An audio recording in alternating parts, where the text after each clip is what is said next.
Welcome back नाज़रीन। मुस्कुराती सुबह में एक बार फिर खुशामदीद नाज़रीन। ब्रेक पर जाने से पहले कहा था कि नए सेगमेंट का आगाज़ करूंगी और नया सेगमेंट आपका फेवरेट सेगमेंट लेकर आए हैं, जिसमें हम तमाम चीज़ों के हवाले से बात कर रहे होते हैं, आपकी बीमारियों के हवाले से बात कर रहे होते हैं कि जिस तरह के मसाइल आप लोग फेस कर रहे होते हैं, जिस तरह के मसाइल से आप लोग दो चार होते हैं, उन तमाम चीज़ों को हम डिस्कस कर रहे होते हैं प्रोग्राम के अंदर। और थ्रू आउट इन तमाम चीज़ों के हम आप लोग की कॉल्स भी मौसूल करते हैं कि आप लोग के जो मसाइल है वो आप हमसे डिस्कस कर सकते हैं। और जितना भी हम आपको गाइड कर रहे होते हैं, आप बैठ कर या जितनी भी चीज़ें हम आपको बता रहे होते हैं, वो तमाम चीज़ें आप लोग के फ़ायदे के लिए होती हैं। और जिस तरह से हम उन लोगों को भी देखते हैं जो कि मेडिकल के अंदर तमाम चीज़ों का इलाज करवा रहे होते हैं, लेकिन उसके बावजूद उनको फ़ायदा नहीं हो रहा होता। और ऐसी सूरत हाल के अंदर जब हम यहाँ पर तमाम चीज़ों को डिस्कस करके आप लोग तक पहुँचाते हैं, तो आप लोग को बहुत ज़्यादा जो है उसका फ़ायदा भी पहुँचता है और तमाम चीज़ों के ऊपर आप लोग वर्किंग करना भी शुरू कर देते हैं। ऐसे ही आज गेस्ट हमारे साथ मौजूद होते हैं जो कि बुध के रोज़ हमारे साथ मौजूद होते हैं, और आप लोग बाखूबी ऐसी शख्सियत को जानते हैं जिस तरीके से हम उनकी बात कर रहे होते हैं या वो आप लोगों से जो जुड़े हुए होते हैं बुध के रोज़, वो तमाम चीज़ें आप लोग को बयान कर रहे होते हैं। हमारे साथ आज मौजूद हैं अलाउद्दीन मोहम्मद साहब। वेलकम करूँगी शो के अंदर। कैसे हैं आप? ठीक हैं, खुश हैं? अल्हम्दुलिल्लाह, अल्लाह पर मुश्किल नहीं, कायनात मुश्किल नहीं। बड़ी ही करम नवाज़ी अल्लाह की, और जज़ाकल्लाह आपने बहुत अच्छा प्रोग्राम शुरू किया है कि मौसम के अतबार से जो हालात ऊपर नीचे होते हैं उसमें सभी मुतासर होते हैं, बच्चे से लेके बूढ़े सारे मरीज बन जाते हैं। जी बिल्कुल, हम यही देख रहे हैं जिस तरीके की सिचुएशन अभी हम मौसम की देख रहे हैं, वेदर की देख रहे हैं, तो एनवायरनमेंट बड़ा चेंज होता जा रहा है। और अमूमन हम देख रहे हैं कि एकदम से जो है वो बरसात हो जाती है, एकदम से शदीद गर्मी हो जाती है, एकदम से हब्स पड़ना शुरू हो जाती है। ऐसी सूरत हाल के अंदर जो अमूमन पाया जा रहा है लोगों के अंदर, वो नज़ला बहुत ज़्यादा हो रहा है, बुखार की कैफियत हो रही है, हड्डियों में दर्द हो रहा है। इस सिचुएशन के अंदर घर में बैठकर क्या चीज़ें ऐसी करनी चाहिए जो इलाज के लिए बेहतर हों या लोग जो है वो उससे बेहतर महसूस कर सकें? बिस्मिल्लाह, अल्हम्दुलिल्लाह, अल्लाह पर मुश्किल नहीं, कायनात मुश्किल नहीं। बहुत अच्छी बात की, और जो हम प्रोग्राम कर रहे हैं घर में बैठे बैठे हर शख्स अपना इलाज खुद कर सकता है। और अच्छी बात यह कि ये कोई ऐसा खर्चा नहीं होता है कि जो कि बहुत मुश्किल काम है, बहुत मामूली घर में चीज़ें होती हैं, हम उसी से इलाज कर रहे होते हैं। हफ्स का मौसम होता है, गर्म ठंडा होता है तो पसीने आते हैं, ठंड लगती है, गर्मी होती है, फिर नज़ला ज़ुकाम, बुखार, वजूद टूटना, सर में दर्द, टांगों में दर्द, टखनों में दर्द, एड़ी में दर्द, तमाम चीज़ें शुरू जाती हैं। ये मौसम मरीज़ के लिए बहुत तकलीफ है, ये मौसम मरीज़ के लिए बहुत तकलीफ है। अब सूरत हाल यहाँ ये पैदा होती है कि इसका हल क्या निकाला जाए।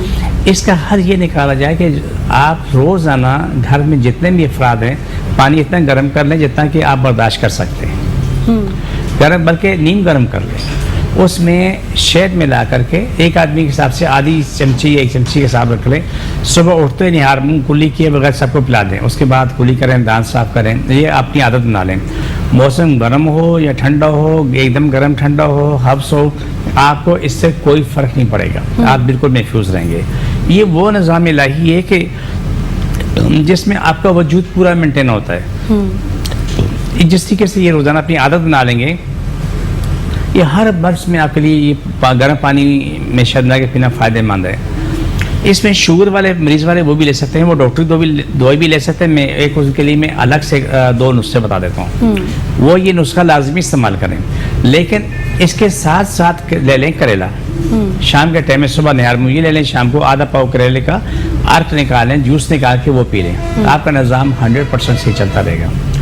फिर अगर किसी को कोई दुश्वारी होती है, कोई मुश्किल होती है, उसके लिए ये दोपहर के टाइम में या रात के टाइम में आधी चमची बड़ी हड़ का पाउडर ले लें, वो सादे पानी से ले लें, तो आप सामने आपकी ज़िंदगी रवां दवा है, लेकिन आसानी के साथ, खुशी के साथ, बगैर किसी परेशानी के, बगैर किसी मुश्किल के आप सुकून के साथ अपनी ज़िंदगी गुजार सकते हैं। मज़े की बात ये छोटे बच्चे से लेकर बूढ़े तक सब इस्तेमाल कर सकते हैं, औरत मर्द तमाम लोग इस्तेमाल कर सकते हैं। इसमें कोई नुकसान नहीं है, कोई साइड इफ़ेक्ट नहीं है। ये कभी भी ना सोचें कि ये शुगर का मरीज़ है, हाई शहद लेगा तो शुगर बढ़ जाएगी, ये होगा वो होगा, ये चीज़ नहीं है।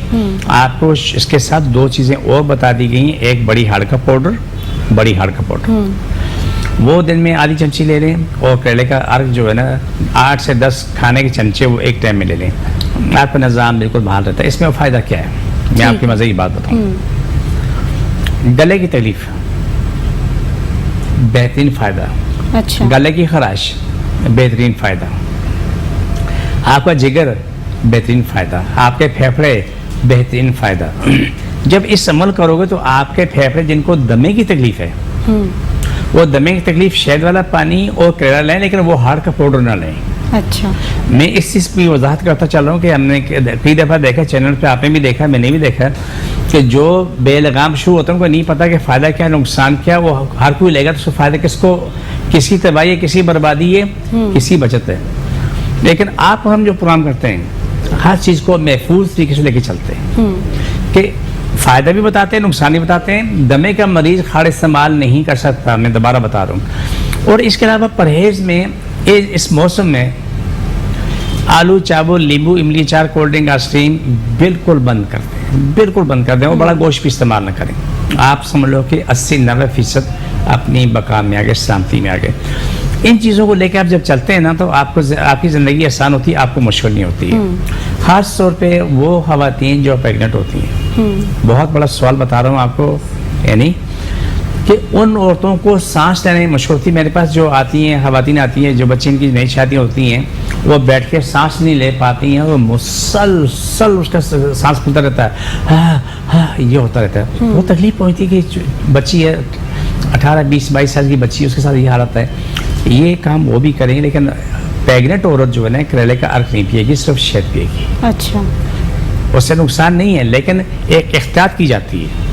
सुबह नहार मुंह कुल्ली किया बगैर क्या नाम है नीम गर्म पानी में चमचा शहद मिला के पियेंगे, आपकी ज़िंदगी आसान है। वो बच्ची पिए जो उम्मीद से है, जो औरत है जो उम्मीद से है, तो उसको कोई नुकसान नहीं है। लेकिन ये तमाम चीज़ों में नींबू इमली अचार कोल्ड ड्रिंक आइसक्रीम जहर कातल है, परहेज वो करना। परहेज करना। ठीक है, जिस तरीके से आपने बताया कि परहेज बहुत इंपॉर्टेंट है और जिस तरीके से आपने वजाहत की कि कौन कौन से लोग क्या क्या चीज़ें अप्लाई कर सकते हैं और किस मिकदार में और किस तरीके से अप्लाई कर सकते हैं, वो तमाम लोगों ने सुन ही लिया होगा। क्योंकि जिस तरीके का मौसम चल रहा है, हम अमूमन मौसम की सूरत हाल के हवाले से अभी बात कर रहे हैं, क्योंकि जिस तरीके से मैं मौसम देख रही हूँ उसमें नज़ला भी बड़ा पाया जा रहा है। हाजी साहब आपको भी नज़ला हो रहा है क्योंकि वेदर चेंज हो रहा है ना, तो आपको भी नज़ला हो रहा है। मैंने देखा है कि हाजी साहब जब अंदर आए हैं तो उनके हाथ में टिश्यू था और इनको फ्लू हो रहा है। नहीं, नजर मैंने पसीने साफ किया है। अच्छा, तो ये तमाम चीजें हैं, लेकिन हाजी साहब हो रहा है ये मैंने कहा कि गर्मी के अंदर पसीना साफ किया, गर्मी के अंदर भी नज़ला हो रहा है। और अमूमन हम देख रहे होते हैं कि सर्दियों के मौसम के अंदर नज़ला और फ्लू और ये तमाम चीज़ें पाई जाती है, सीना जकड़ना, गले में तकलीफ और ये तमाम चीज़ें उस सिचुएशन में आती है। लेकिन अभी गर्मी के अंदर ये तमाम चीज़ें पाई जा रही है। लोग बड़ा परेशान है क्योंकि एक कोविड भी चल रहा है, उसके भी सिम्टम्स यही सारी चीज़ें हैं। तो ये तमाम चीज़ों के लिए घर में बैठ कर क्या इलाज कर सकते हैं?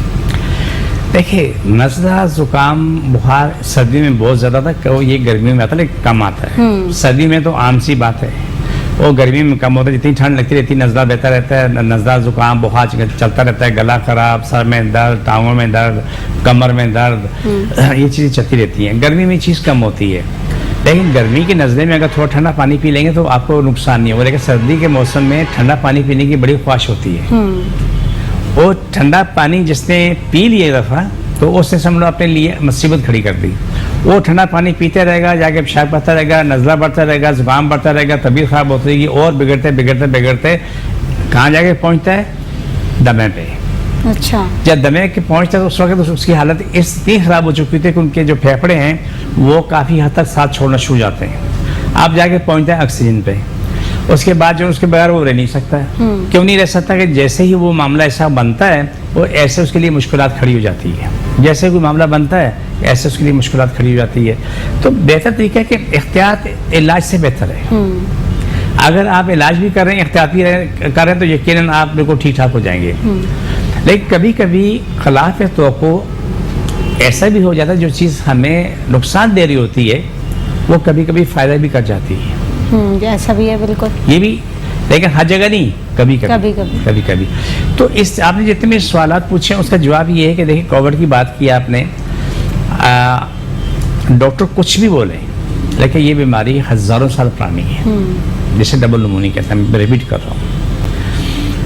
कितने लोगों मैंने देखा है कि उन्होंने हार्ट का क्या नाम है ऑपरेशन का, दिल का ऑपरेशन हुआ, वो सब क्या नाम है आईसीयू में लेके गए और मालूम है कि वहाँ जाके ठंडक ज़्यादा थी और सीना जकड़ गया, क्या वो डबल निमोनिया और वो फारो हो गए। ऐसे हज़ारों लोग देखे। आप जब तक इस बात का एहसास नहीं करेंगे कि तुम्हारी आपके लिए क्या बेहतर है, आपकी एहतियात क्या बेहतर है, आपने अपने आप को संभालना कैसे, आप अपनी बका नहीं कर सकते। हाँ, आपने बका कर ली, अपनी सलामती कर ली, आपको जो चीज़ मना है वो मना है, जो खाना है वो खाना है, तो फिर यकीनन बहुत अच्छा। मैं इस बात का इजाफा कर लूँ, एक बहुत ज़रूरी बात याद आई मुझे, क्योंकि आपकी बातें बड़ी अच्छी होती हैं, सवालात शानदार होते हैं, वो बड़े काम के होते हैं। सर्दियों के अंदर आप सूप पिए। अच्छा हाजी साहब, आपकी जवाब ज़रूर मैं सुनूंगी। एक कॉलर हमारे साथ मौजूद है जी, कौन और कहाँ से बात करें? हेलो जी, अस्सलाम वालेकुम। हेलो, हेलो जी, अस्सलाम वालेकुम। कौन और कहाँ से बात करें? मैं अपना ये कराची से बात कर रहा हूँ, फैजान नाम है। जी जी,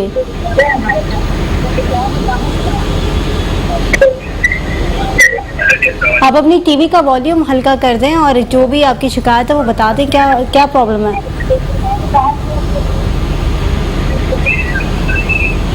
मुझे इनकी आवाज़ नहीं आ रही, आप सुन के मुझे बता दें कि क्या कह रहे हैं। जी हाजी साहब। आप सर्दी हो या गर्मी हो, एक सूप ज़रूर पिए। अच्छा। अपनी अगर ख़ानदान की बका चाहिए तो लौकी, टिंडा लौकी, तोरी, सब्जियों का सूप। 3, चौथा करेला। अच्छा इन चारों का सूप बना के पूरा ख़ानदान डेली पिए और इसको खाए भी। अच्छा। एक माह का के देखो, सिर्फ एक माह, आप यकीन मानना कि जिस बोलते हैं मरा हुआ फूल जो है ना मुरझाया खिल फूल गया। खिल गया। आपको बच्चे से लेके बूढ़े तक सबको खिलते हुए नजर अच्छा आएंगे। हाजी साहब, आप वो वाली सब्जियां बता रहे हैं जो अमूमन हम देख रहे होते हैं कि अब ये किसी भी घर से ना गायब हो चुकी हैं। लौकी, करेला और ये टिंडे, ये सब अब ना, क्योंकि बच्चे खाना ही नहीं पसंद करते, और ये सबसे अच्छी ग़िज़ाएँ हैं जो आप कह रहे हैं कि बड़ी जो है ना तंदुरुस्त ग़िज़ाएँ हैं, तो इसका अगर सूप पिया जाए तो ये तमाम चीज़ें बड़ी अच्छी हो जाती है। बेहतरीन गज़ा है, बेहतरीन गज़ा, लेकिन बच्चे पसंद क्यों नहीं करते कि कसूर बच्चों के माँ बाप का है। उन्होंने बचपन से ही इस काम पे नहीं लगाया है। बचपन से या तो लगाया बर्गर पे लगाया है, या फिर चिकन ब्रोस्ट पे लगाया, या किसी और काम पे लगाया है, तो उसमें भी वो चल रहे होते हैं। लेकिन हर ख़ानदान की बका इसमें मौजूद है। आप बात की कोविड की बात की, आप जो भी है, क्या नाम है, ये अभी सिलसिला चल रहा है, ये सूप उनके लिए बेहतरीन गज़ा है, बेहतरीन गज़ा है, बेहतरीन शिफा है और बेहतरीन दुआ है। ठीक है, ये सब इस्तेमाल करें और आप यकीन माने कि 2 दिन 4 दिन इस्तेमाल करने के बाद वो मरीज आपको बिल्कुल तंदुरुस्त दिखेगा। एंड पे जो चल रहा है ना एक्सीडेंट लगा, वो भी उठ के बैठा हुआ मिलेगा। ठीक है हाजी साहब, जो कॉलर अभी हमारे साथ मौजूद थे उनका नाम फैजान था। वो कह रहे हैं मैं जो भी काम करता हूँ या जो जिस काम में भी हाथ डालता हूँ, तो वो कहते हैं ना रुकावटें होती है, वो काम कभी भी पूरा नहीं होता मेरा। बिस्मिल्लाह, अल्हम्दुलिल्लाह, अल्लाह अकबर। मुश्किल नहीं, कायनात मुश्किल नहीं। देखिए बहुत आसान सी बात है, कुरान पढ़े हुए तो ठीक है, अक्सरियत कुरान पढ़ी हुई नहीं है। आप बिस्मिल्लाहिर्रहमानिर्रहीम की तस्बीह डेली पढ़ें हर नमाज के बाद, पढ़ के दुआ मांगें। आप यकीन मानना रिज़्क़ की बारिश हो जाएगी, अच्छा। रुकावटें ख़त्म हो जाएंगी। 2 काम नहीं कर सकते, दोनों हराम है, ना बदुआ दे सकते ना बुरा बोल सकते। इसके अलावा 10,000 दुआएं वो आप मांग रहे हैं, आपके सामने सारा कुछ ठीक हो जाएगा इंशाल्लाह। ठीक है, जिस तरीके से हाजी साहब ने बताया है कि तमाम चीज़ों को फॉलो करें। तस्बीह बहुत आसान, बिस्मिल्लाहिर्रहमानिर्रहीम कौन नहीं पढ़ता।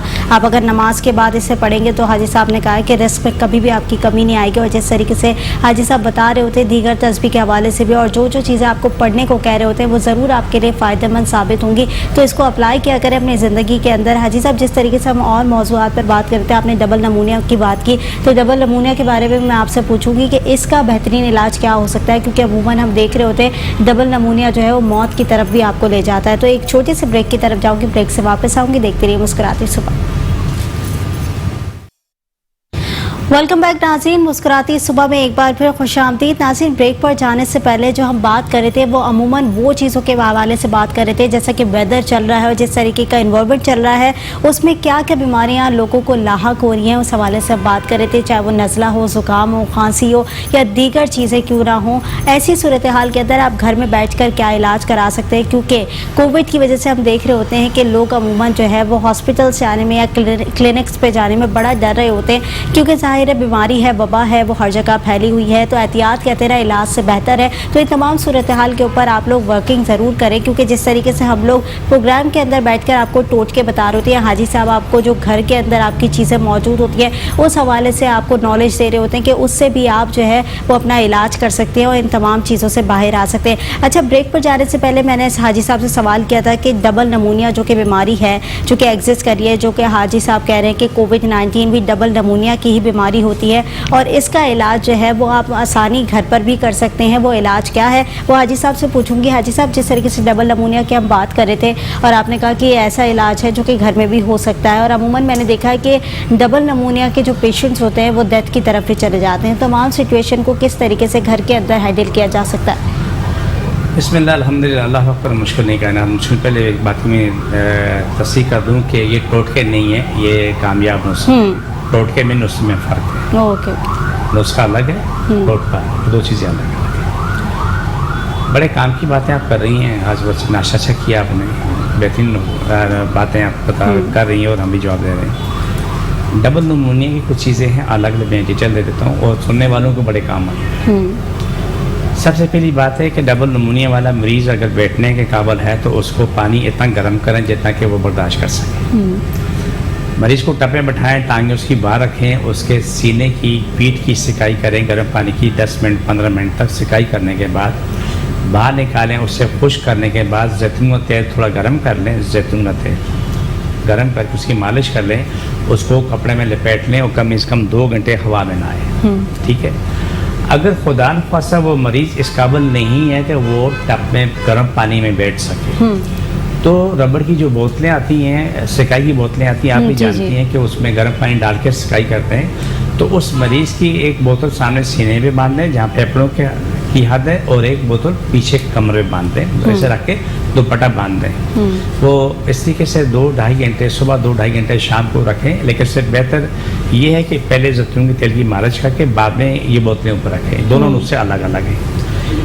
उसको हवा से बचाएं, पंखा जो है ना स्लो कर दें या बंद कर दें, सबसे बेहतर है। उससे फ़ायदा ये जब उसके फेफड़े वो काम करना शुरू करेंगे, जो फेफड़े जाम हो चुके हैं वो खुलना शुरू हो जाए। इसके बीच में करेले का पानी निकाल के, करेले का जूस निकाल के उसमें शहद मिला के उनको पिलाएं।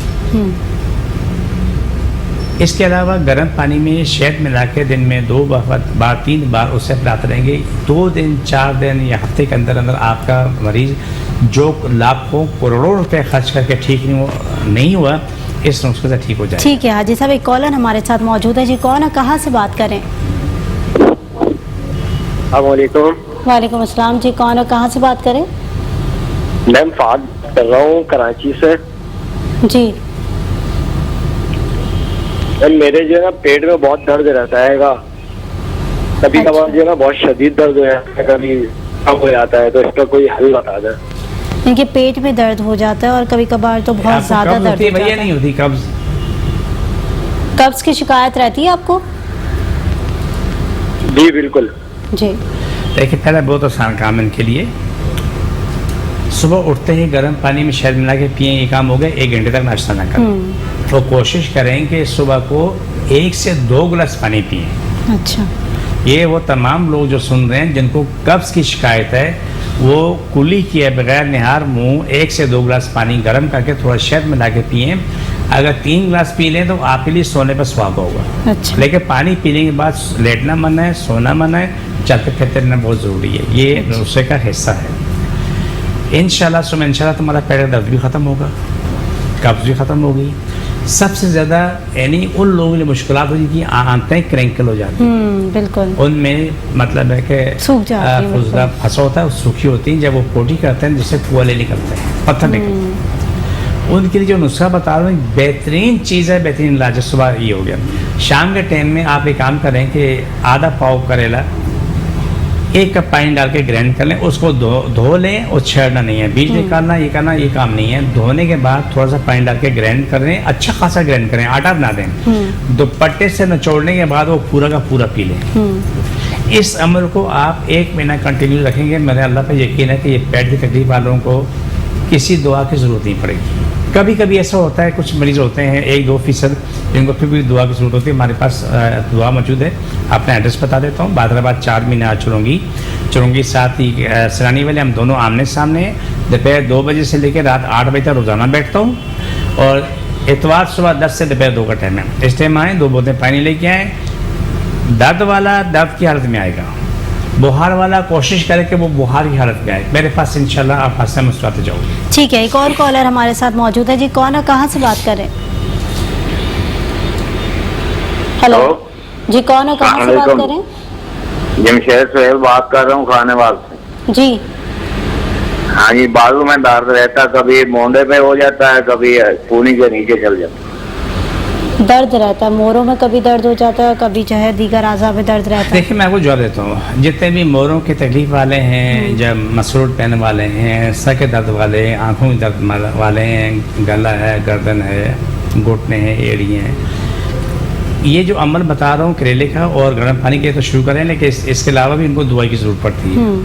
और दोपहर 2 से 8 में बैठता हूँ, मुझे फ़ोन करें, अभी भी सवाल जवाब करना चाहें, कुछ मालूमात करना चाहें, जो नंबर टीवी पे चल रहे हैं, आपकी स्क्रीन में चल रहे हैं, तो वो लोग बैठे हुए सवाल जवाब कर रहे हैं, भी कर रहे हैं। तो 2 बजे बाद फ़ोन कर लें, आप अपना इलाज करा लें। अल्हम्दुलिल्लाह सुम्मा अल्हम्दुलिल्लाह, अल्लाह करम कर रहा है, बेहतर और बहुत बेहतर हो गया। जैसे छोटी सी मिसाल है कि शायद मुमकिन है अगले प्रोग्राम में एक खातून हमारे प्रोग्राम में आ जाएँ, उसने कितने साल डॉक्टरों का मोरों का इलाज कराया, लेकिन वो मोरों की तकलीफ यह आराम था कि वो किचन में चाय बनाने का काबिल नहीं थी। अच्छा, जब उसका इलाज हुआ तो माशाल्लाह उसकी 4 साल बाद मेरी 2 दिन पहले 3 दिन पहले मुलाकात हुई शायद, तो इतनी खुश कहने के 4 साल हो गए, अभी तक मेरे वो मोरों की तकलीफ दोबारा नहीं हुई। लेकिन अब जाके ज़रा सा मुझे तकलीफ हो रही है, मैं दवाई लेने आई हूँ।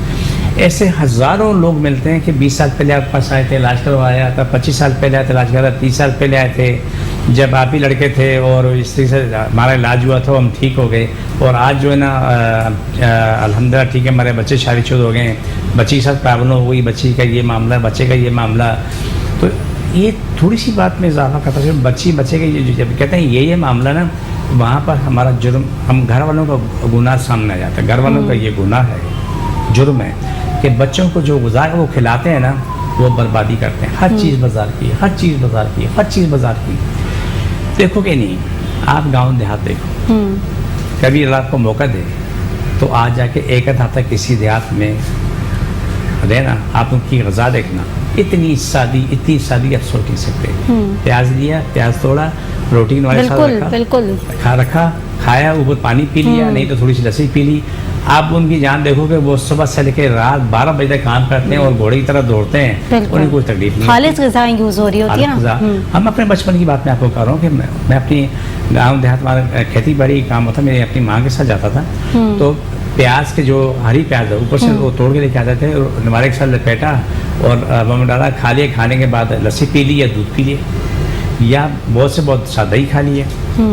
तो जहाँ खालिश ग़िज़ाएँ हैं वहाँ बीमारियाँ नहीं। अब तो हम देख रहे हैं कि अमूमन जंक फूड, बाहर का खाना, लोग जो है अमूमन इसी तरफ राग़िब हुए हैं, और इस तरीके से बड़ी बीमारियां भी उनको लाहक हो रही है। अच्छा, हम अपने दूसरे गेस्ट का भी इंट्रोडक्शन हाजी साहब करा देते हैं, क्योंकि जिस तरीके से हाजी साहब प्रोग्राम के अंदर आते हैं तो अपने पेशेंट्स को ज़रूर लाते हैं, क्योंकि उनका एक्सपीरियंस हम आप लोग से शेयर कर रहे होते हैं। लेकिन आज जो पेशेंट है वो थोड़ा सा इंटरेस्टिंग है, इसलिए क्योंकि हम मीडिया के ऊपर बैठे होते हैं अमूमन, तो मीडिया के लोग जो है वो अपनी निजी ज़िंदगी के अंदर क्या कर रहे होते हैं वो अमूमन आप लोग से डिस्कस नहीं कर रहे होते, ना आप लोग को बता रहे होते हैं कि एक मीडिया पर्सन की ज़िंदगी क्या होती है। ऐसे ही आज पेशेंट हमारे साथ मौजूद हैं जो हाजी साहब के पास इलाज भी जिन्होंने कराया, और वो मीडिया पर्सनालिटी भी है। महक नाम है उनका, वेलकम करूँगी। महक, आपको क्या हुआ था, किस तरीके से हाजी साहब के पास गई थी और क्या प्रॉब्लम्स थी? इट्स वेरी लॉन्ग टाइम, और मेरा नाम महक अली है। Everybody knows I have done lots of commercials, soaps, dramas, stage, abroad में बहुत काम किया है। आई थिंक लोगों को याद होगा। तो मैं बताना ये चाह रही हूँ कि होता ये है कि आपका बिलीव होना चाहिए। किसी डॉक्टर के पास भी आप जाते हैं तो आपका बिलीव होना चाहिए उस पर, आप वो जो दवा खा रहे हैं और जिस डॉक्टर के पास जा रहे हैं आपको उस पर कितना यकीन है। तो हमारी एक आर्टिस्ट है सादिया इमाम, शी रिकमेंड मी। मेरे पैर में एक्जिमा हुआ था, तो वी वर ऑन शूट, हम शूट पे थे, तो शी सेड के आप वहाँ जाएं, उन्होंने एड्रेस दिया। तो मैं ढूंढ ढांड के पहुंची। It was long time, I think 20 years, मेरा ख्याल है 20 साल से पहले। अच्छा, 20 साल हो गए। तो मैं ढूंढ ढांड के पहुंची, तो मेरा एक्चुअली ऑलरेडी मैं इलाज कर चुकी थी, कितने डॉक्टर्स के पास गई थी, वो कभी इधर हो जाता कभी उधर हो जाता, वो ठीक नहीं हो रहा। वो जख्म की सूरत में उभरना शुरू हो जाता जैसे आपको फंगस हो जाता है, शूज से कुछ हो जाता है, इस तरह की कोई चीज़ थी, वो बढ़ता जा रहा था। तो फिर मैं जब सादिया ने बताया तो मैं ढूंढ ढांड के पहुंची, हाजी साहब ने पानी उस पर किया और दम किया है, तो वो ऐसे गायब हुआ है कि आज तक मुझे नहीं हुआ, दोबारा नहीं हुआ। देन अगेन अभी की मैं आपको बात बताती हूँ, ये अभी पिछले लास्ट मंथ की बात है कि मुझे अचानक कान में एकदम से तकलीफ शुरू हुई। मतलब नथिंग इज लाइक कि मुझे पता ही नहीं कि पहले कभी कान का दर्द होता कैसे, and it was first time I had that pain. तो मैं बड़ी परेशान थी कि अभी ये, और मैं उस वक्त आई थिंक ये मुहर्रम का 8 मुहर्रम थी, तो सारे हॉस्पिटल्स बंद, सारा कुछ, बड़ी मुश्किल से मैंने मेडिसिन लिया, वो तो खा लिया 2-3 दिन। फिर मैं एक सर्जन के पास गई जो बड़े माने हुए सर्जन, उन्होंने देखा फीस भी बड़ी हैवी ले ली, दवाइयाँ भी दे दी सब, और उन्होंने मुझे क्या बताया कि आपके कान के पर्दे में सुराख है। अब आप बताइए टेंशन होगी कि नहीं? बिल्कुल। इतनी टेंशन कि मुझे ये कि सुराख कैसे कान में हो गया, क्या हो गया, पर्दे में सुराख, और टी से इतना शदीद पेन था कि मैं आपको बता नहीं सकती। यानी किसी को आप इलेक्ट्रिक चेयर पे बैठा दें और वो बस शॉक दे दें, इतना पेन।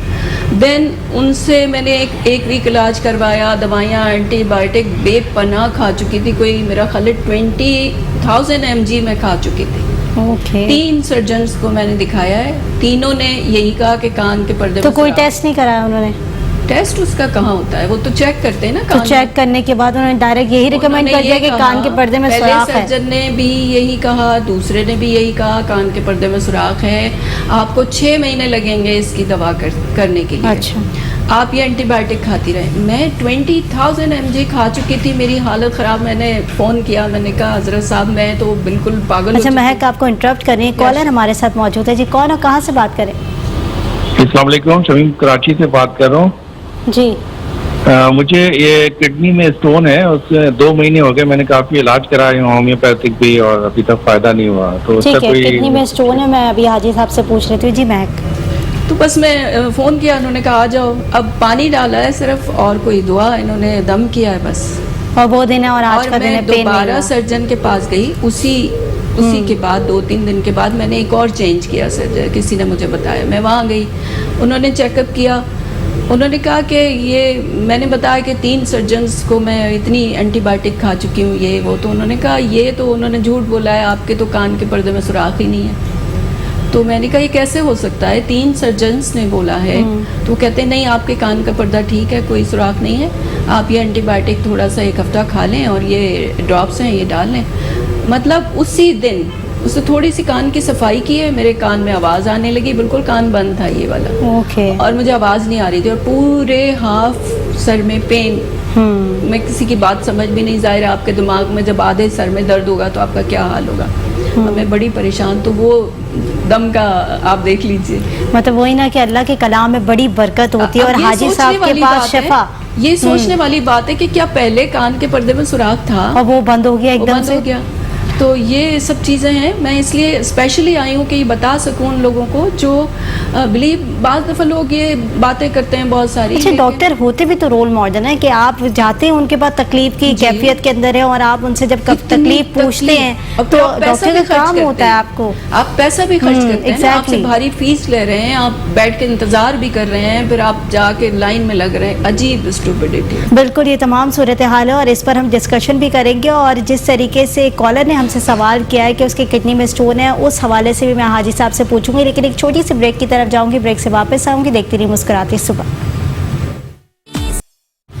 वेलकम बैक नाज़रीन, मुस्कुराती सुबह में एक बार फिर खुशामदीद। नाज़रीन, ब्रेक पर जाने से पहले जिस तरीके से हम बात कर रहे थे कि डॉक्टर्स की प्रेडिक्शंस होती हैं, डॉक्टर्स जो है वो चेक कर रहे होते हैं, और डॉक्टर के पास जब हम जाते हैं इलाज कराने तो कहते हैं ना एक रोल मॉडल होता है तमाम जो है लोगों का, क्योंकि लोग वहाँ पर जा रहे होते हैं, अपनी तकलीफ बयान कर रहे होते हैं डॉक्टर से। और जब डॉक्टर्स आपको मिसगाइड कर दे, और मिसगाइड भी नहीं कह सकते क्योंकि हम डॉक्टर पर इतना बिलीव करते हैं, इतना ट्रस्ट करते हैं, क्योंकि उनसे बेहतर तो कोई भी नहीं जान सकता आपकी तकलीफ को। हम लोग ने वो स्टडीज़ नहीं की हुई जितनी वो डॉक्टर ने की भी, और डॉक्टर जब आपको बता रहा होता है और उसके बाद वो चीज़ कुछ और निकलती है तो आपका जो है वो ट्रस्ट डगमगा जाता है। वो कहते हैं ना, हॉस्पिटल्स के ऊपर, डॉक्टर के ऊपर आप लोग जाना पसंद ही नहीं करते। ऐसी सूरत हाल के अंदर जब आपको चीज़ें जो है वो बता रही होती है या आपके इर्द गिर्द घूम रही होती है चीज़ें, तो आपको जब कहीं और से सुकून आ जाता है, कहीं और से आप इलाज कराते हैं, तो वहाँ से आपको जब वो तमाम चीज़ें जो है आपकी हल हो जाती हैं तो आप लोग बड़े सेटिस्फाई हो जाते हैं। तो ऐसी सूरत हाल के अंदर हम हाजी साहब की दीगर चीज़ों के हवाले से बात कर रहे होते हैं, और जिस तरीके से महक अली ने बताया कि किस तरह से वो सर्वाइव कर रही थी, और सर्वाइव करने के साथ साथ उन्हें कितनी डिफ़िकल्टीज़ फेस आई जब वो हॉस्पिटल्स के चक्कर लगा रही थी, लेकिन जब हाजी साहब के पास गई तो बहुत ही ज़्यादा पुरसुकून हो गई और आज तक वो बीमारी उन्हें दोबारा नहीं हुई। तो बहुत ही ज़्यादा अच्छी बात है। यानी जिस तरीके से कहते हैं ना, कामिल यकीन होना, वो यकीन उन्होंने डॉक्टर पर भी रखा था, लेकिन हाजी साहब के पास जब गई तो हाजी साहब ने उनका इलाज किया और उसके बाद वो बिल्कुल ठीक होकर वहाँ से गई हैं। लेकिन वो तमाम मौज़ूआत पर तो मैं बात करूँगी, लेकिन हाजी साहब ब्रेक पर जाने से पहले 2 कॉलर्स हमारे साथ मौजूद थे। एक ऑफ कैम कॉलर भी हमने लिया था, वो बता रहे थे कि मेरी पेट में चर्बी बहुत ज़्यादा बन जाती है और जिसकी वजह से बीमार रहता हूँ और बहुत ज़्यादा जो है ना थकावट महसूस होती है। चर्बी, फैट्स बढ़ जाते हैं, कोलेस्ट्रॉल बढ़ जाता है, तो अमूमन लोग अपने आप को जो है ना हेल्दी महसूस नहीं कर रहे होते। तो क्या कहेंगे? देखिए जी, जिनकी चर्बी से माला माल होता है वो हेल्थ नहीं होती है, वो बीमारी है। सेहत वो है जो आपकी ज़िंदगी को बेहतरीन लेके चलती है, उसका नाम सेहत है। जो बीमारी लेके चलता है वो सेहत नहीं है। ऐसे वो लोग जिनके पेट में चर्बी है, मैदे में चर्बी है, वजूद में चर्बी भरी हुई है, आगे इलाज कराते हैं, उनका वज़न कम होना शुरू होता है, माशाल्लाह वो चर्बी निकलती रहती है और स्मार्ट हो जाते हैं। ऐसे छोटी सी मिसाल दूँ, हमारे पास डॉक्टर साहब आती है और बहुत ही अच्छी बड़ी प्यारी आदत की है। उनका वज़न बहुत ज़्यादा था, उन्होंने इलाज शुरू किया था, माशाल्लाह 3 महीने के अंदर अंदर यहाँ से वो यहाँ आ गई। वो इतनी खुश हैं कि हद नहीं, तमाम मोटापा उसका मुसलसल उतर रहा है। तो ये पेट की चर्बी, मैदे की चर्बी, वजूद की चर्बी सब ठीक होने वाला मामला है। यहाँ 2 चीज़ें आती हैं, वक्त दवाई खाना, कुरान पाक की आयतें पढ़ना और परहेज़ करना, ये चीज़ होती है। पेट की चर्बी वालों को मेहनत करनी पड़ती है, कोई भाग दौड़ के ये नहीं कहते हैं वो वर्जिश करें, जितनी रनिंग कर सकते हैं कर लें, अच्छी बात है, लेकिन उसका जो हमारा तरीक़ाकार है, जो हमारा ट्रीटमेंट का तरीक़ाकार है वो अलग है। उनको गर्म पानी बैठना होता है, फिर उसके बाद उसकी मालिश करनी होती है, उसके बाद 1 घंटा हवा से बचना होता है। ये तमाम अमराज में ये चीज़ इस्तेमाल होती है, चाहे हेपेटाइटिस सी है, बी है या कैंसर है, जो भी हड्डियों में दर्द है वो एक ही फार्मूला होता है, गर्म पानी में उनको बैठ के सिकाई करनी होती है। उसके बाद क्रीम की मालिश करनी है, ऑयल की मालिश करनी है और 1 से 2 घंटे हवा से बचना होता है। ठीक है हाजी साहब, एक कॉलर हमारे साथ मौजूद है जी। कौन और कहाँ से बात करें? लाइन ड्रॉप हो गई हमारी।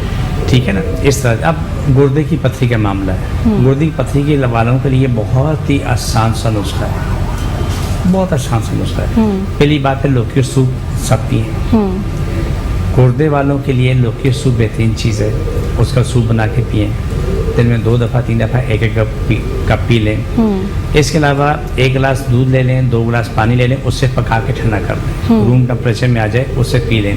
पीने के बाद चलते फिरते रहें, काम करते रहें। बैठना मना, लेटना तो गुनाह है। बैठना मना है, लेटना गुनाह है, इसके करना नहीं है। चलते फिरते रहो, काम करते रहो। 2 हफ्ते से 4 हफ्ते का टाइम होता है, वो पथरी टूटते पेशाब से निकलती है। इसमें खूबी क्या है, ये खास रूप मैं आपको समझाना चाह रहा हूँ और देखने वालों को भी समझाना चाह रहा हूँ। जब गुर्दे की पथरी चलती है तो वो जहाँ से गुजरती है वो खराशें डालती है और खून आना शुरू हो जाता है। ये नुस्खा इस्तेमाल करें, दूध और पानी वाला नुस्खा इस्तेमाल करने वाले को 99% पता ही नहीं चलता कि पथरी कब गिरी और कहाँ गिरी है। ठीक है, बाद से जाके तो अल्ट्रासाउंड कराते हैं, एक्सरे कराते हैं, तब मालूम होता है गुर्दे में पथरी नहीं है। लेकिन 1% चांस होता है कि वो उसमें जब चलती है तो उसको तकलीफ होती है और उसमें कभी कभार ब्लड आता है, वरना इसके अलावा अगर जब पथरी चलती है ना तो लोगों को खून आता रहता है, मुसलसल खून टपकता रहता है। ठीक है हाजी साहब, आपकी बात कंटिन्यू कराऊंगी। एक कॉलर हमारे साथ मौजूद है जी। कौन और कहाँ से बात करें? मैं कराची से बात कर रहा हूँ जी। आज साहब से पूछा, मेरी टांगों में दर्द रहता है। टांगों में दर्द रहता है? हाँ, तो 8 साल उम्र है। ठीक है मेरे भाई, सुन लेना, अभी प्रोग्राम के एंड में हम क्या नाम है कार्ड करेंगे, आप बैठ जाओ, तमाम सुनने वाले बैठ जाएं। जिसके जहाँ तकलीफ है, टांगों में, घुटने में, नाक में, सीने में, गले में, कान में, जहाँ भी तकलीफ है वहाँ पर हाथ रख के बैठ जाएं। जब काट होगी तो आपको इंशाल्लाह 2 सेकंड में जवाब आ जाएगा। ठीक है, इसके अलावा आप आके इलाज करा लें। जो क्या नाम चर्बी वाले वो हैं, घुटने वाले वो हैं, कान वाले, नाक वाले, टांगों वाले, गर्दन वाले, थायराइड वाले, आके इलाज करा लें। अल्हम्दुलिल्लाह आप ठीक जाएंगे। मेरे पास आप आए लेकिन तकलीफ की हालत में, दर्द की ये आपके प्रोग्राम में कहता हूँ ना, बुखार वाला बुखार की हालत में आए, और तकलीफ वाला तकलीफ की हालत में आए। हाजी साहब, किडनी स्टोन की बात कर रहे थे, फिर दूध और पानी का इस्तेमाल आप इस्तेमाल को कंटिन्यू करना है। ठीक है। जब तक वो शख्स बिल्कुल ठीक न हो जाए, 1 गिलास दूध 2 गिलास पानी इसको पकाना है, पका के जिसे हम कच्ची लस्सी कहते हैं अमूमन। कच्ची लस्सी कहते हैं अमूमन कहते हैं, लेकिन पका के ठंडा करना है। कच्ची लस्सी इसको कहते हैं, दूध में पानी मिलाया और पी लिया। इसमें मिला के पीना नहीं, मिला के पकाना है। अच्छा, उबालना नहीं, पकाना है। पका के उसे ठंडा कर लो। ठंडा करने के बाद फिर उसके बाद जो है ना, आप उसको 3 गिलास एक साथ पी लो। पीने के बाद चलते फिरते रहो, काम करते रहो, उठने बैठने वाला काम करो, कोई भी काम करो, लेकिन बैठना नहीं है। 1 घंटा, पौना घंटा, आधा घंटा या ज़्यादा टाइम भी लगा लो, उससे फायदा ये होगा, वो पथरी गुर्दे से निकल के आगे चलना शुरू हो जाती है। काम दूसरा के आप पे मैदे में बोझ नहीं पड़ता, जल्दी स्पीड के साथ वो क्या नाम है हजम होता है। तीसरी बात ये, जब 3 गिलास पीते हैं तो आपको पेशाब बड़ी प्रेशर आता है। जब पेशाब प्रेशर आता है तो उसके बाद पेशाब करता है तो वो ज़रात निकलने में आसानी रहती है। ठीक है। और हाजी साहब, अब महक की बात करेंगे। जिस तरीके से महक आपके पास आई, तो आप कहते हैं हमेशा कि दर्द की हालत में मेरे पास आए, तकलीफ की हालत में पेशेंट मेरे पास आए, तो जब ये अपनी कान की तकलीफ आपके पास लेकर आई, तो आपने किस तरीके से इनको इलाज किया है वो जानूंगी। लेकिन एक कॉलर हमारे साथ मौजूद है। हाजी साहब, जब भी प्रोग्राम के अंदर आके बैठते तो हाजी साहब को कम बोलना पड़ता है, कॉलर्स बहुत सारे हमारे पास मौसूल होते हैं। जी कौन है, कहाँ से बात करें? हेलो जी कौन है, कहाँ से बात करें? जी, मैं जवेरिया हूँ, कराची से बात कर रही हूँ। जी जवेरिया जी, बताएं क्या प्रॉब्लम है? मैं अभी आपके पास जा चुकी हूँ, मेरे जिगर पे चर्बी थी। अच्छा। उनसे मैंने इलाज कराया, अल्लाह का शुक्र है खत्म हो गया। अब मेरे कान का और आँख का मसला है। अच्छा। आँख की रोशनी मेरी कम होती जा रही है और उल्टे कान में मुझे सुनाई नहीं दे रहा है। अच्छा। और फिर मेरी टांग में और कूड़े में दर्द बहुत है। उन्होंने मुझे तेल दिया था, अल्लाह का शुक्र है मैं लगा रही हूँ। अच्छा। मैं उनके पास आती हूँ, उन्हें बताइए, मैं सीढ़ी पे बैठी रहती। अच्छा, मैं बता देती हूँ। ये आपकी पेशेंट है हाजी साहब। पहले तो आपकी बड़ी तारीफ करी है आपके इलाज की कि आपने बड़ा अच्छा इलाज किया। इनके पेट में चर्बी थी, वो ख़त्म हो गया। एक कॉलर ने हमसे अभी सवाल किया था पेट की चर्बी का, तो देखें इनकी एक और पेशेंट ने बता दिया कि पेट में चर्बी थी और हाजी साहब से इलाज करवाया और वो माशाल्लाह सेहतयाब हो गई। अब उनके कान में और आँखों में जो है ना कम दिखाई दे रहा है। तो ये तमाम सूरत हाल है उनकी। इंशाल्लाह खैर होगी, इंशाल्लाह खैर होगी। देखिए 2 चीज़ें, एक परहेज़ कर रही है, इन्होंने परहेज़ लाजमी किया होगा और परहेज़ करनी है, दवाई खानी है और कुरान पाक की आदत पढ़नी। जिसको जो कुरान नहीं पढ़ा था उसको पास बिस्मिल्लाह रहमान रहीम की ताकत मौजूद है, वो इस्तेमाल करें। अल्हम्दुलिल्लाह सुम्मा अल्हम्दुलिल्लाह ठीक हो जाना है, कोई मुश्किल भी नहीं है। ठीक है। हाजी साहब, महक की बताएं किस तरीके से आपके पास जब महक मेरे पास आई तो मुझे देखिए बहुत तकलीफ पहुँच रही। दर्द में नहीं थी, ये कर्ब में थी। अच्छा। इतनी तकलीफ है, ये इसका बैठना मुश्किल, इधर इधर इधर इधर लगा तकलीफ। दम किया, दम करने के बाद काट करने के बाद अल्हम्दुलिल्लाह सुकून में आ गई और तकलीफ कम हो गई। वो जाके फिर जब तकलीफ कम होगी, हंसती मुस्कुराती मेरे पास गई तो जाके कान में से वो अच्छा जो था वो निकालने के बाद सारा कुछ ठीक हो गया अल्हम्दुलिल्लाह, कोई प्रॉब्लम नहीं है। देखिए यहाँ यकीन का अमल है, वो होता है पीर का अमल है, यकीन का अमल है, यकीन का अमल है। जब इंसान अल्लाह पे यकीन करता है, आपको किसी ने देखा है, रसूल पे यकीन करता है, रसूल को भी हम लोगों ने देखा, लेकिन मैंने देखा है, बार बार देखा है अल्हम्दुलिल्लाह। मैं अपने प्यारे महबूब को देख चुका हूँ, बार बार देख चुका हूँ अल्हम्दुलिल्लाह। लेकिन यकीन से सब कुछ चलता है। जब हम नमाज़ पढ़ते हैं हमें यकीन होता है रब ने हमें बुलाया, नमाज़ पढ़े, हमारी नमाज़ कबूल होगी। जब हम हज करने जाते हैं हमारा यकीन कामिल होता है कि हमने अल्लाह ने अपने घर का मेहमान किया है, हमारा हज कबूल होगा। उम्रा अदा करने जाते हैं हमारा यकीन कामिल होता है कि हम अल्लाह ने अपने घर का मेहमान किया और क्या नाम है अल्हम्दुलिल्लाह सुम्मा अल्हम्दुलिल्लाह कि हमारा उम्रा कबूल है। कभी भी इबादत के मामले में शक ना करो। मेरा मानना ये भी किसी की बात नहीं करता, मेरा मानना ये है कि इबादत के मामले में शक ना करो, ये यकीन कर लो कि रब ने तुझे आपकी इबादत कबूल की है। ये एक बहुत बड़ा नुस्खा है। आप अल्लाह पे यकीन करो, जैसे अल्लाह पे करना चाहिए। उसकी अपनी इबादत जो भी आप करते हैं टूटी फूटी कैसी भी है, लेकिन उस अल्लाह को पता है कि आपकी नीयत क्या है। एक कॉलर हमारे साथ मौजूद है। जी तनवीर, बताइएगा क्या प्रॉब्लम है? जी मैं औरंगी टाउन से बात कर रहा हूँ। जी तनवीर। वाइफ है मेरी खैरुन्निसा जी। उनको घुटने में अक्सर दर्द होता है। अच्छा। और वो चल नहीं पा रही है। ठीक है, तो उनके दर्द की तकलीफ बताइएगा कि वो बिल्कुल चल नहीं पा रही है। घुटने का आपको मैं बता दूं मेरे प्यारे भाई, बात सुनो। जितने भी लोग जो सीढ़ी नहीं चढ़ सकते ना, मेरे पास ज़्यादा सीढ़ी नहीं, थोड़ी सी सीढ़ी है, मैं इस में बैठता हूँ। वो मरीज जो ऊपर आने का काबिल नहीं है, मैं खुद नीचे आता हूँ, आके नीचे उनको आगे दम करके जाता हूँ, आके देखता हूँ मेरा कोई मसला नहीं, मुझे इंसान की बका चाहिए, सलामती चाहिए, शिफा चाहिए, मैं इसमें दौड़ रहा हूँ। आप जो भी मरीज है देखें, इतनी एम्बुलेंस आती है, एम्बुलेंस में जैसे आपने ऑक्सीजन लगी होती है तो वो तो मेरे पास नहीं आ सकती ऊपर, मैं खुद नीचे आता। कभी कभी एक बात में 6-6, 8-8 एम्बुलेंस भी होती है, कभी 2 होती है, कभी 1 होती है, कभी नहीं भी होती है। अल्हम्दुलिल्लाह वही लोग चल के आ रहे होते हैं। अभी पंजाब से एक फैमिली आई थी, बल्कि 2 खवातीन आई थी, वो आके तो एक बोला चलने का काबिल नहीं है, आके जिनको नीचे दम किया दोनों को, एक से उसके बाद मालूम है चलती ऊपर आ गई। मैंने कहा आप चल नहीं सकती, बोल रही आप ठीक है चलने का बोलो। तो इसीलिए मैं कहता हूँ कि मेरे पास आने वाला तकलीफ की हालत में आए कि अल्लाह पे मेरा यकीन अटल है कि मेरे रब ने शिफा देनी है और शिफा मिलनी है इंशाल्लाह सुम इंशाल्लाह। तो आप मेरे पास आ जाए, अपनी माँ है, बहन है, भाई है, दादा दादी कोई भी है, नाना नानी, आप लेके आएँ और इंशाल्लाह ताला अल्लाह ने शिफा देनी, शिफा मिलेगी। सही।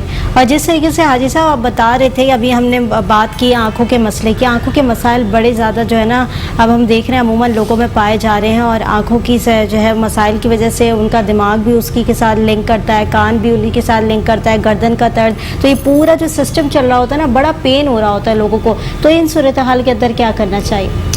देखिए, ये जो आपने बात बताई इसमें सबसे पहली बात है सुबह आदमी क्या नाम है, गर्म पानी में शहद मिला के लेना बहुत ज़रूरी है, और 1 घंटे का नाश्ता का नाम आना है सख्ती से। अच्छा। ठीक है, आप हल्का फुल्का नाश्ता कर लें, लेकिन अंडे की जर्दी ना हो, 2 सफ़ेदी ले लें अंडे की, वो फ्राई करके उसके साथ रोटी, डबल रोटी जो भी आप चाहें ले लें। लेने के बाद दूध है, चाय वो आप ले सकते हैं। ये काम हो गया। होने के बाद दोपहर में, रात में आप एक काम करेंगे, दोपहर को हल्का पाउडर ले लें, आधा चमचा मुँह में डालें, चाय का आधा चमचा, सादे पानी से, ठंडे पानी से नहीं लेना। सही। और रात को करेले का इस्तेमाल करें, करेले का, ठीक है।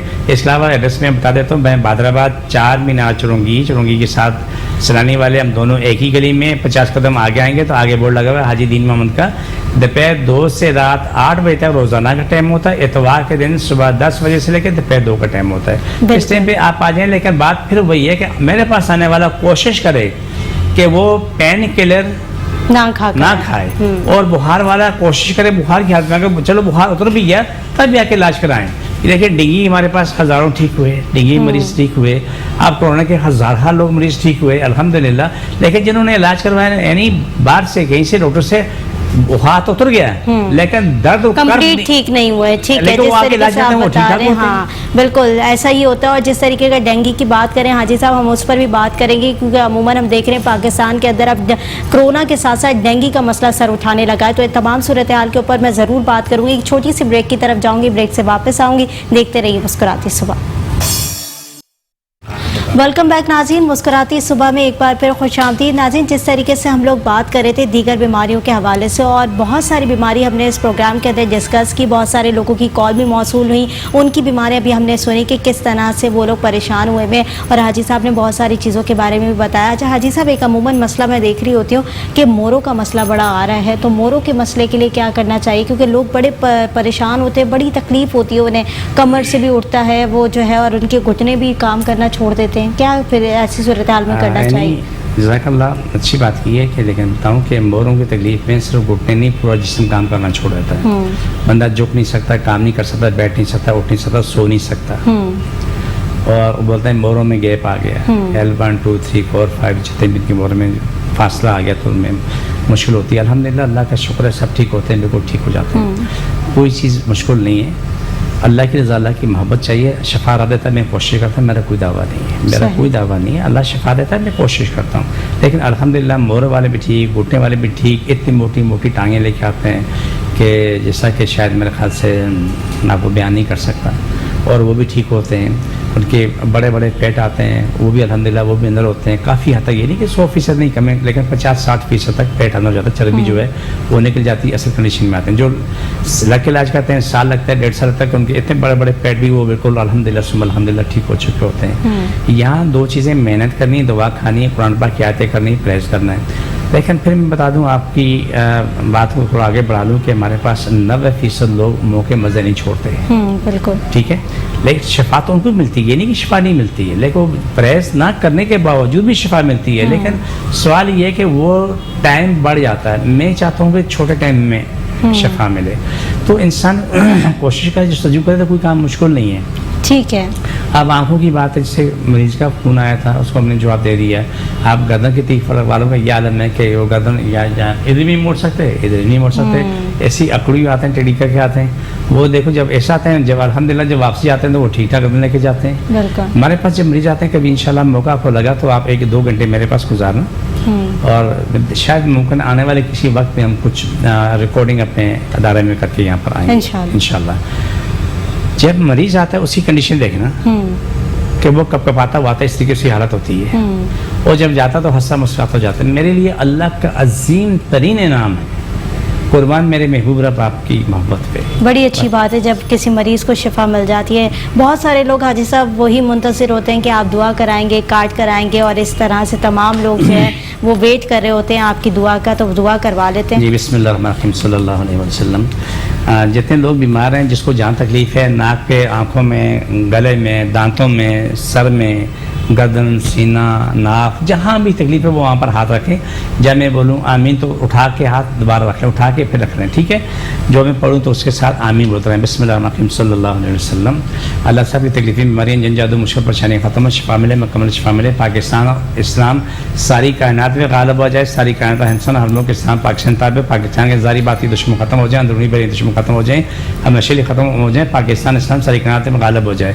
जादू करने कराने वाले मर जाए, उनके दिमाग फट जाए, जिन पर जादू हुआ उनको शिफा मिल जाए, जिन्हें मुकलात से काम नहीं, उनके जनात भी ख़त्म, मुकलात भी ख़त्म, जो उनके काबू में होते हैं, जिससे लोगों को तबाह कर रहे होते हैं। आमीन सुम्मा आमीन। सबकी रोज़ी को शाद हो जाए, कायनात के तमाम लोग शिफा मिले, जो भी जहाँ भी है, जिस मुल्क में भी है, जिस मज़हब से भी है, अल्लाह से मुकम्मल शिफा दे। आमीन सुम्मा आमीन। या रहमत लिल आलमीन। सभी तकलीफ में जादू ख़त्म, शिफा मिले। छो के दोबारा पकड़ो, सभी तकलीफ हमारी ख़त्म, शिफा मिले। छो दोबारा पकड़ो, सबकी रोज़ी को शाद, सबकी दुश्मनी बातें ख़त्म, सबकी सारी बातें ख़त्म, सबको शिफा मिले। छोड़, दोबारा पकड़ो,